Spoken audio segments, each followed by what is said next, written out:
Hi people, it's me, Anja, my pronouns all she and her, and welcome back to my channel for a new recent reads video, because lately I've felt so hopeful about my April reading month. I'm really happy about the books that I just read. So here we are. As my shirt says, all is well. So anyway, the first book on this list is called Charmed and Dangerous. This book is a YA fantasy following a black sapphic main character who is fake dating her boss's daughter because she also wants to solve a series of magical mishaps that have been happening lately. And if you're wondering why she's fake dating her boss's daughter and why that's related to her job, you'll have to read it to find out. This book is so good, and I really enjoyed it. I was in the mood to read a low-stakes, more romantically driven fantasy, and that's exactly what was delivered to me. And frankly, that's not typically my taste, but this book was so good. And I also had really low expectations because I had read the author's debut last year, and I didn't really enjoy it. But this book was so good. First of all, fake dating is one of my favorite tropes, especially in a queer lens. And this book was so good because they have such good, solid chemistry. I love their characters individually. I also love the plot and the world building too. Like, this book is so good. I love the characters and everything. This book is excellent and really awesome. So if you're in the mood for a nice, solid, black, sapphic, magical book, I would definitely highly recommend this book because I rated it 4 stars. So there you have it. The next book on this list is called A Sea of Lemon Trees. This book is a middle-grade historical fiction that follows a young Mexican main character in 1931 who's determined to fight for his right to exist against a backdrop of anti-Mexican propaganda and anti-immigration, and basically it's about desegregation. And I think this book is so good and it's so excellent. First of all, the setting depicted a piece of history that I had never learned about in school, so I didn't know exactly what to expect with the plot and everything, so everything felt surprising and fresh and unique. And second of all, this book is so relevant because it parallels the ways in which we talk about immigrants right now, which I think is such a good mark of historical fiction and why we should continue to learn about history, especially in the context of modern day and how it impacts people right now. And I think this book did such a great job of humanizing the characters and his family dynamics and the plot and everything. This book is so good, and I loved the writing and the people and everything. Like, this book is so excellent. I really enjoyed every single step of it. So anyway, with that said, I rated this book 4 out of 5 stars, and I would definitely highly recommend it. The next book on this list is called Wallflower. This book is a middle-grade urban fantasy graphic novel following a young main character who's determined to figure out the truth behind her strange visions. I thought this book was so good and so fantastic.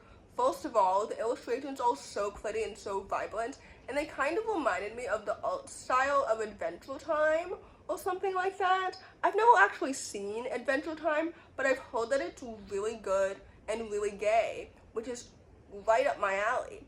Anyway, this book was so good. I loved the story and the characters and the plot, and I think the main character might be queer, or at least that's how I interpreted it, but I could be wrong. So anyway, I think this book is so good. I loved how everything developed. I loved the themes of how, like, trauma can be interwoven into things. I loved her magic. This book is so good, and it's so wholesome and deep and wonderful, and I think it's so underrated. So anyway, with that said, I rated this book 4 out of 5 stars, and I would definitely highly recommend it. The next book on this list is called Brady Mason's Perfect Fit. This book is a middle-grade contemporary following a young sapphic main character who's moving in with her biological mother after being a foster kid for the majority of her life. This book was so good and so fantastic. First of all, I've read so many books before by Nicole, and I knew this book would be absolutely so good, and I'm so glad that it was, because I loved the sapphic sexuality representation. I loved the characters, the plot, the family dynamics. Her relationship with her mom was so sweet, and it made so much sense as to why she felt frustrated and her relationship with being a foster kid and like adjusting to this new life, especially since her mother in universe is canonically like a celebrity and like famous in the fashion world, and she's coming from like being a foster kid, being sporty, being, for lack of a better word, not wealthy at all. So anyway, I really appreciated everything that was happening and the portrayal of everything, because this book is so good. I love the writing and everything. Like, this book is excellent, and I really enjoyed it. So anyway, I would definitely say though, compared to Nicole's other books, this book is a little bit more lighthearted than, say, The Science of Being Angry. But anyway, with that said, I rated this book 4 out of 5 stars, and I would definitely highly recommend it. The next book on this list is called Queso Just in Time. This book is a middle-grade historical fiction following a young Mexican main character from modern day who travels back in time to 1985, meeting his father as a teenager, and he's never quite gotten to know his father before, because in his timeline, his father is deceased. This book was so good and so well done. First of all, I love the topic of like traveling back in time and meeting your father as a teenager at the same age that you are now. And this book reminded me of Throwback, which is one of my favorite like underrated YA contemporary historical fiction books. And I also loved the depiction of writing about like diverse representation in books, because as someone who's always promoting diverse book recommendations, especially centering on people of color, disabled people, queer people, transgender people, etc., I, of all people, know how important and necessary diverse representation is. So I loved that representation, no pun intended, in this book. Second of all, I loved the story and the friendships and the family dynamics and the characters. Like, everything felt so good and so wholesome and so well done. So anyway, with that said, I rated this book 4 out of 5 stars, and I would definitely highly recommend it. The last book on this list, and definitely not the least, is called Truth Is. This book is a YA contemporary following a black main character who is unsure about what to do after graduating high school, but she is 100% sure that she wants to get an abortion after an unwanted pregnancy at 17. And first of all, I just want to quickly say this book is unapologetically pro-choice, and frankly, so am I. Second of all, the writing is so good, and it's so poetic, and it's so lyrical. Like, I think this book is so excellent, and it's so underrated, and I really understood the main character's emotions regarding, like, her abortion, her friendships, her relationship with her parents, and her relationship to slam poetry. Like, I think everything depicted in this book is so good, and it's so well done.